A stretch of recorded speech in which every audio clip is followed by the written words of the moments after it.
Flightdeck Live, powered by SportBuff. If you go to sportbuffshop.com and use the promo code ALICE10 at checkout, you will save 10% off your entire order. I'm Tim Capper, along with Cliffy Pine from Percival Molson Stadium for the Alouettes home opener in the 2025 season. Cliff, the Alouettes, we're going to spoil it already. The Alouettes come away with a win tonight.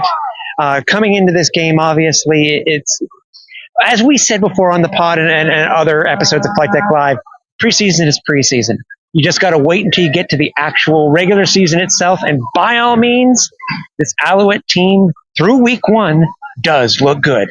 Absolutely. And I know a lot of people will say that the first regular season game is essentially the third preseason game. You're going to still see some hiccups. You're going to see some, faux pas and whatnot. But I got to say, this Montreal Alouettes team tonight played as close to perfect a game as possible.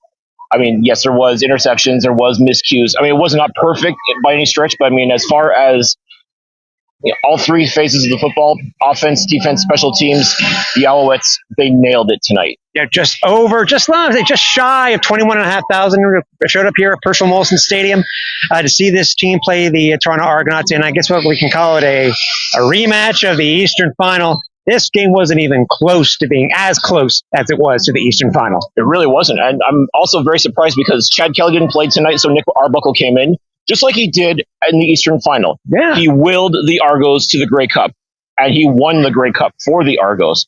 Tonight, he did not look like the quarterback that came in relief for Chad Kelly last year or went to Vancouver and won that Grey Cup. He did not look good at all. No, Alouettes do beat the Argos by a score of 28-10.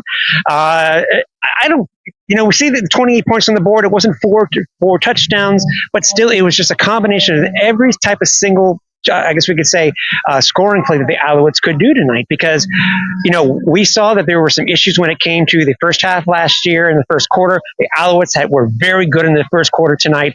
A combination not only of Davis Alexander, but also Sean Thomas Erlington. Oh, my. I mean, a lot of people were saying, how could you cut Walter Fletcher? Well, I think tonight Sean Thomas Erlington proved why, unfortunately, you can cut Walter Fletcher because he was on one. He was just looking absolutely phenomenal. Great running, not afraid to put his shoulder down and just bowl people over if need be, and just looked absolutely sensational. No, he did. And I said it was a combination. It's just a complete game. Wasn't perfect, I think, as Cliff said at the beginning. But this is, as I said, game one. There will be some changes that have to be made. But you know what, Cliff? Let's talk about, offense did well. But you know what? For the first time, I think, tonight, let's give the props to this defense and how dominant they were tonight. I mean, by and large, I think basically for the first three quarters, aside from one field goal by Liram Haralahu, Noel Thorpe's defense pitched a shutout. Yeah. I mean, my goodness. Darnell Sankey with massive, massive plays. Lual Ugalak, the list goes on and on, but I'd be remiss if we didn't mention what I think was essentially the TSN turning point of the game, the inadvertent fumble by Nick Arbuckle.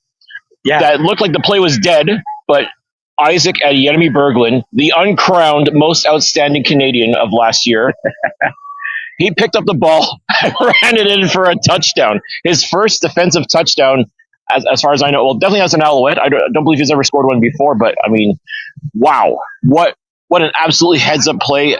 Absolutely sensational. And no tuck rules in the CFL, folks. So Nick Arbuckle, unfortunately, that was a fumble. The Alouettes were smart enough, scoop and score. And that basically, I won't say that sealed the deal for the Alouettes, but it basically put them on a path where they just couldn't be stopped. No, and the score by Berglund, you saw completely different. He just continued. He saw the ball fall, picked it up, ran in, didn't hesitate because I think it was on a ball. Also, I think that had been tipped slightly after Arbuckle, quote unquote, threw it, but then obviously the command center did confirm because us here in the stadium, we couldn't tell. We had to go to the replay and watch what we had on X and see what was being shown by them. Yeah, funny enough, it was actually Lual Ugalak who got his hand on the ball. It was a bit of a tip drill, but also too, he thought he had a pick in his hands, and you see him like he was just holding his hands like, oh, I can't believe I dropped that. Meanwhile, Isaac's like, oh, okay, if you don't want this, I'm going to grab it and I'm going to run it in for a score. So yeah, exactly. Let's talk about quarterback sacks. Berglund had one, Sankey had one, Ugalak had one. We were talking to Ty Richards after the game, and I think he said that, no, we were talking to Kevin Into after the game. I thought he said there was another set, but at least they haven't credited one yet to Darnell Sankey, I think. I know there was somebody else, though. But either way, any of the stats will be updated accordingly. Also, I said interception by Ty Beverett. He completely fooled Arbuckle in. It's like he baited him in that fourth quarter. Big time. And that essentially was what sealed the deal. I called the final nail in the coffin, what have you. Pretty much all but guaranteeing the Alouettes were going to walk out of Percival Molson Stadium tonight with the first win of 2025. Folks, I've said it before and I'll say it again. You can't forget the Bev. Never, never, never. Now, one person that we saw that was having his troubles tonight on defense, but he actually did very well in the second half, I think, was Lorenzo Burns. Got burned. It was on a penalty, then got burned. It was a penalty in the first half, but then made up for it on the next play by picking off Arbuckle. Absolutely sensational. And we talked about what we expected out of Lorenzo Burns this year. He came in last year and did not look good. He looked kind of lost. And we've talked about this ad nauseum, but tonight, this was his... is it fair to call this a coming out party for Lorenzo Burns? I mean, yes, he was getting picked on a little bit by the Argos offense, but he responded in a big way and looked absolutely sensational. Yeah, he did. I said, game one in the thing. We've seen what happens when some of these guys. We've gone through with Ento, how he's been able to improve and become the superstar that he has with the Alouettes. I'm sure as at one game, they'll look at film and they will make the adjustments as necessary. Because it's not like he was getting burned consistently, and that's what happened in the Eastern Final. That's what happened, especially in that second quarter, where the Alouettes basically gave up the game. Yeah. So also, let's talk about DA, Davis Alexander. Big play DA. Yeah. I mean, 19 to 26, 205 yards, a touchdown and an interception. And I swear, I'll go back again. I swear it was not a touchback, but either way, overall, how would you rate Davis's game tonight? Again, this was a big environment for him, but you wouldn't have known just by his poise, his demeanor. Like, he didn't get flustered. He didn't, like, even when he got flushed out of the pocket, he still maintained his composure. Like, this moment was not too big for him. And also, too, let's not forget, Tim, still undefeated as a starting quarterback in the Canadian Football League. Yes. That, ladies and gentlemen, I've said it before and I'll say it again, Davis Alexander, big play DA, is the truth. Yes. Talking about the running game itself and Sean Thomas Erlington, he led the team tonight, 17 attempts. When's the last time an Alouettes running back had 17 attempts? Gosh, it's been a while. I know. Led the team with 86 yards. Davis Alexander had 50. And from there, also, Tice Baby. Too cool. Travis Tice had 22 yards. Again, the running game seems to be going well. Yeah. Are we being joined? What? Oh my gosh, Wesley Sutton. How are you guys? Ladies and gentlemen, defensive back Wesley Sutton for the Montreal Alouettes. Congratulations. What a game you guys played tonight. Appreciate that. Thank you very much. It was a good first win. We needed that. Start us off on the right foot. Got to keep it going. Now, this defense pitched basically a shutout, aside from that one field goal for the better part of three quarters. I mean, how do you attribute what Noel Thorpe teaches you guys, and how do you execute it like you do I was going to say every single game, but for at least tonight, how were you able to execute the way you did tonight? I think, obviously, Coach Thorpe is a great defensive coordinator. He dials up great coverages, great pressures for whatever opponent we're facing. Also, we have great continuity within the defense. You know, we played together a lot. A lot of stuff goes unsaid, just understanding each other, knowing who's going to be in what spot. And yeah, I just think, when we're out here in front of our fans, like, we just get an extra boost, and we fly around, we have a lot of fun. And, that's why, I attribute that to, holding them to 10 points overall, even kind of getting greedy, but I felt like we shouldn't have even gave up a touchdown. So it was a long drive that they had, and they capitalized. But yeah, it's fun being out there with this defense, flying around, and like I said, we're a veteran group that's played together a lot. So, Coach Thorpe understands us, we understand him, and the game plan's set, and we execute. It's all about, week one in, and you guys are going to go back and you're going to look at the film, and you're going to make the adjustments as necessary. You guys on the defense and on the offense, but you guys just really just dominated tonight. And what would a Montreal Alouettes franchise be without having a dominant defense? Exactly. Yeah, it's a lot of fun playing here, like I said, especially getting after Arbuckle, making him worried and scared back there. He was pretty scared back there with all the pressures and stuff that we were throwing at him. So. And I'm pretty sure you had a little bit of revenge on your mind after what he did a couple months ago here on this very field. Definitely, yeah. It was a long 6 months with a lot of sour taste in our mouth, and I feel like you could see that, with the way, like I said, the way that we executed and the way that we, applied pressure to their offense. So we definitely had to get them back for what happened in last November. That's it. Revenge is a dish best served cold. Yes, love that. I love that. Well, obviously, man, we congratulations on the win tonight. Obviously, game 2 heading to Ottawa next week, and it's trying to go 1-0 every game. Exactly. 1-0 every week. Excited to get back in the film room and make some adjustments and have another opportunity next week. Okay. And maybe next week you can get on the game. Like, you let Bev have his interception, which is cool. Mm-hmm. Let the young bull, Lorenzo Burns, get a INT. Is next week against Ottawa? Maybe it's study time? Yeah, hey, you said it. Manifested. Hey, I think it's gonna happen. I like the young bull too. I like the lingo. That was nice. There you go. We have a lot of guys, obviously, that made plays tonight.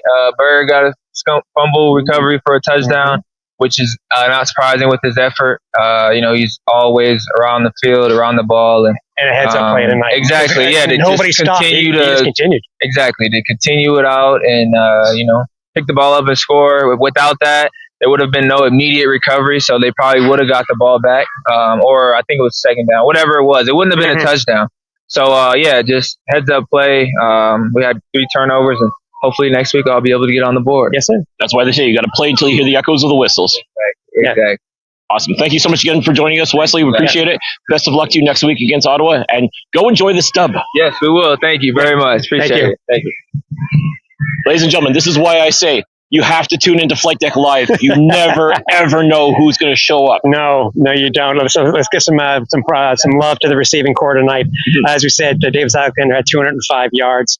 The leading receiver for the team was Austin Mack. Le Big Mac, 5 targets, 5 receptions, 51 yards. Second to that was Tyson Philpott, a returning Tyson Philpott. Great to saw him. We saw him post game. Great to see him back on this field, and you can tell just those few passes that were just beyond his fingertips from Davis Alexander. It is very positive that those two are going to be something special going forward this season. Without question. And let's not forget, these two were roommates their rookie season in 2022. They know each other very well. In fact, it was, in a perfect world, Davis Alexander would be wearing the number 6 that Tyson Philpott's wearing. But because of the love they have for each other, he said, no, it's you. This is your number. I'll make something else work. And that's exactly what it is.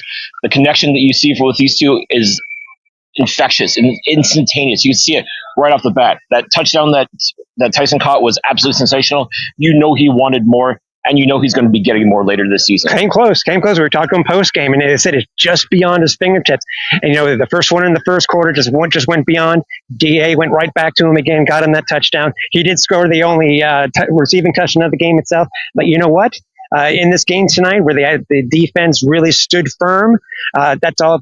One offensive touchdown was all that was necessary. That's it. It's all about putting points on the board, and that's exactly what the Montreal Alouettes did against the reigning, defending Grey Cup champion Toronto Argonauts. But again, notice how your tone changed from last year. But it makes sense. They are champs who still, and you know what's funny? They always say, to be the man, you have to beat the man. Yes, sir. Right now, the Argos are the man. Yes, so to be able to get this win tonight to start the season off on a great note is absolutely sensational. To do it, especially too, in front of a near sellout crowd is absolutely phenomenal. And folks, if you didn't make it to the game tonight, you got to keep coming because, I mean, this team is going to be absolutely fun to watch this year. Yeah, a couple weeks down the line, I think it's the Saturday afternoon game, I think, versus BC, or Saturday evening game versus BC, but either way it is versus the BC Lions. Yep.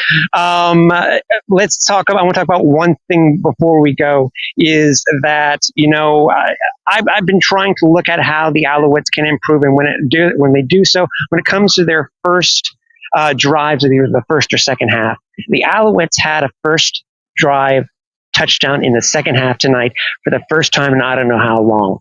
Yep. I mean, to me, it is a stat that I think that people really need to look at, because I think it can give an idea of how good an offense is. And they came out of that. They came out. We've seen it before. They may be up and they need a little bit of momentum or something like that, and it usually would fail over the past couple of years. Tonight, that wasn't the case.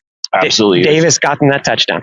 That's it. He drove him down the field. Caleb Evans, he was able to punch in that tutty. And again, it was just simply a matter of maintaining the momentum. Like, don't take your foot off the gas. And I think that's key as well. And truly, Toronto didn't have much of an answer for them. I mean, you could tell they were trying. They're trying to get it figured out. But I mean, this Northrop defense was just absolutely next level. There's just no other way to describe it. I mean, everybody on this defense just played balls to the wall, didn't stop until the clock hit zero. Yep. Well, obviously, we're going to go around.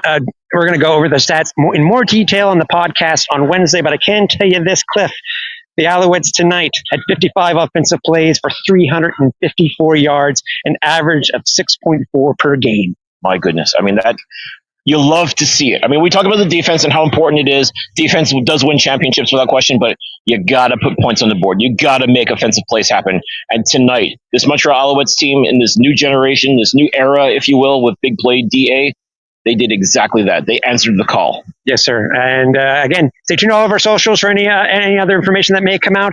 And again, stay tuned for the podcast. If you haven't missed this show, you remember you can watch it on archive on YouTube, X, and on Facebook. And again, Alouettes come out, first game of the season for the 2025 year, win, beat the Toronto Argonauts, and before just over 21,500 people. So for the last time here at Percival Molson Stadium, for Cliffy D, I'm Tim Capper. We'll talk to you soon.